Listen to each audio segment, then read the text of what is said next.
नमस्कार शेतकरी मित्रांनो, शेती कोयना भागातील या यूट्यूब चॅनलमध्ये आपलं सहर्ष स्वागत. आज आपण गव्हाणवाडी येथील डबू मिरचीच्या प्लॉटवर आहे. आपण बघू शकता ही रोपं लावून फक्त 20 ते 25 दिवस झालेले आहेत आणि 20-25 दिवसात हे आपल्याला मुळ्यांची, पांढऱ्या मुळ्यांची वाढ, भरघोस अशी पांढऱ्या मुळ्यांची वाढ आपल्याला पाहायला मिळत आहे. याचं कारण आहे एकमेव जीवाणू खताचा भरपूर वापर आपण इथं केलेला आहे. 2 वेळा आळवणी जीवाणूंची घातलेली आहे आणि ड्रीपमधून सुद्धा जीवाणू खत आपण याला सोडलेलं आहे. याचा रिझल्ट आपल्याला 25 दिवसातच पाहायला मिळत आहेत. असंख्य अशा पांढऱ्या मुळ्या बघा वाढलेल्या आहेत. जवळजवळ रोपापासून ते 1 फूट अंतरापर्यंत ह्या मुळ्या पसरलेल्या आहेत सगळ्या. आपण बघा सगळ्या मुळ्या आपल्याला कशा दिसत आहेत पांढऱ्या मुळ्या.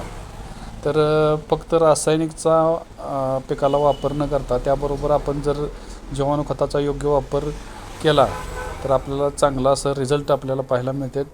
त्याचबरोबर रोपावर कमी किडीचा प्रादुर्भाव, रोगाचा प्रादुर्भाव असा होतो जीवाणू खतामुळे.